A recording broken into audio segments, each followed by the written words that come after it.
Today I bring you not classic lit, but this little gem. So, I am an avid reader. I read just about anything, but this is one of my favorite books. This book is called Rhapsody by Elizabeth Hayden. I first read it when I was about 13, and it was my first real, adult book. I had been reading Harry Potter and young adult novels up until that point. Rhapsody is a book that gets put into the epic fantasy genre. I would definitely think of it as epic, and by epic fantasy, I mean it's a fantasy novel that covers adventure and romance and magic and world-shattering import. So, what this book is about is, of course, the main character, Rhapsody. At its very heart, it's a story about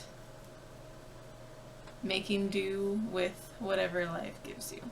I mean, I'm not going to pretend that this book doesn't have problems, but one of the best things about it is Rhapsody's stubborn, persistent optimism, which carries the story quite frequently.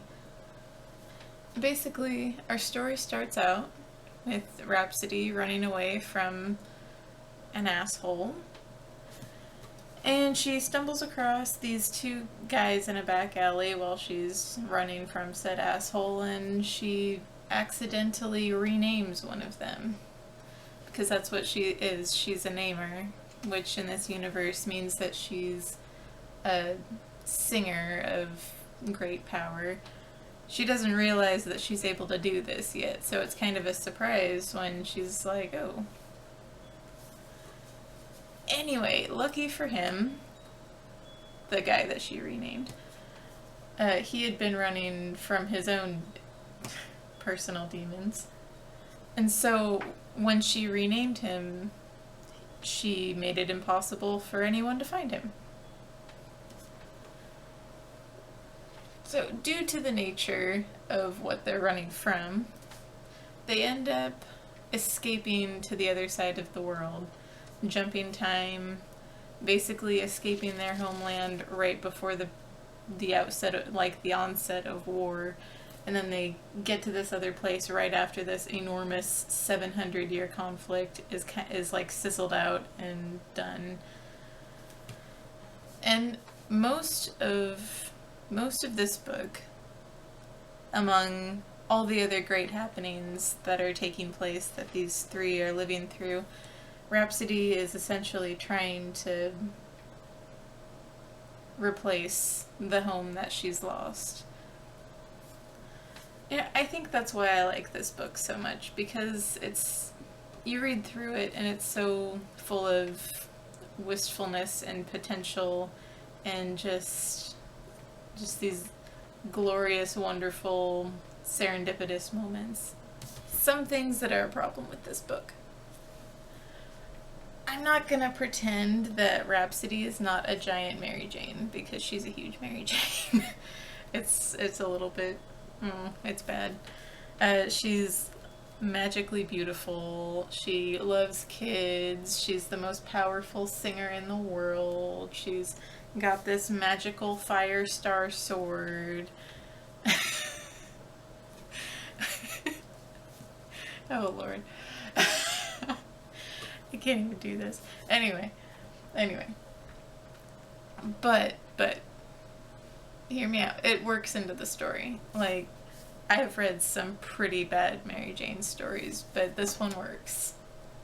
If you don't think you can handle the Mary Jane-ness, don't read it, because she's the main character. But another thing that is kind of iffy about this series, I've heard it described as carnival food before, which I totally understand.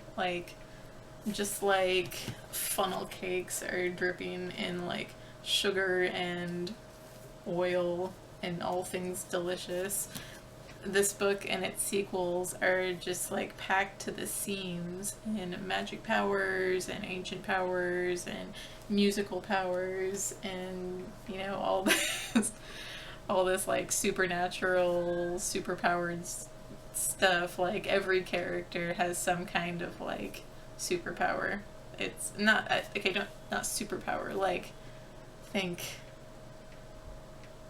magic, just magic. That's it. It's everywhere. Like you could potentially trip in the street on your way to work and end up with magic powers in this world. On the other hand, there are some really great parts about this book. I mean, obviously I love it. I mean, in a childish way, I actually enjoy the oversaturation of magic because it's really interesting how Elizabeth Hayden pops it into situations that you're not really expecting. Of course, she also puts it in situations that you're totally expecting it. So. Also, another thing that's great is the music in it. Like, Hayden herself is a musician, and you can hear it, you can see it on, like, every page. Like, in every conversation, in every situation. All throughout this book, music is everywhere, and it's great. Like, I love that personally. It's great to read. It makes the writing very fluid most of the time. I'll get back to that.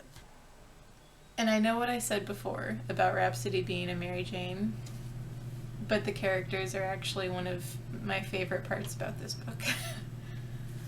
It's like, yeah, some of them are really familiar stereotypes, but Hayden's characters do two essential things. One, they are always true to themselves. There's no contriving. She doesn't force them to do anything, you know, and everything feels natural. It feels like something they would actually do. Second,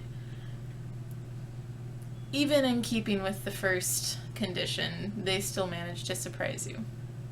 So, Rhapsody is the first in a trilogy, surprise, which in and of itself is actually the beginning of a series.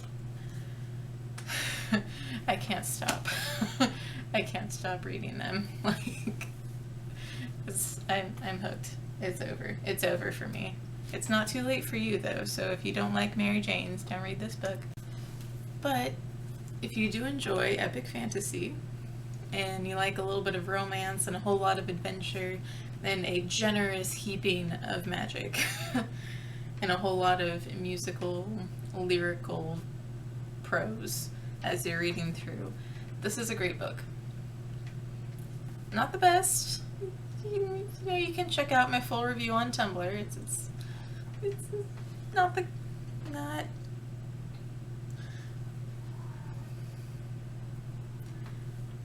it's not George Martin material. It's not Scott Lynch. It's definitely not Patrick Rothfuss. But this book is an old favorite of mine. It's definitely worth the read if you're into fantasy, and if you're into happy endings, and if you're into hopeful beginnings, because that's what this book has always been for me. Well, that about does it for this review. Go ahead, like if you feel like it, subscribe if you want more book reviews, and I will see you soon. Wait, before you go, I have to tell you about Achmed. I must tell you about Achmed. He's the best character ever. Okay. Achmed in a nutshell real quick. He's this shadowy one in the back. So he's like this overpowered assassin. He's really snarky and snide and just cold and to the point. You know, he's like the leader of their group. He's really, you know, straightforward. He doesn't truck with any nonsense from anybody. He's just like, nope, not gonna deal with this. But he's great. He's great. He'll be your favorite character if you read this book.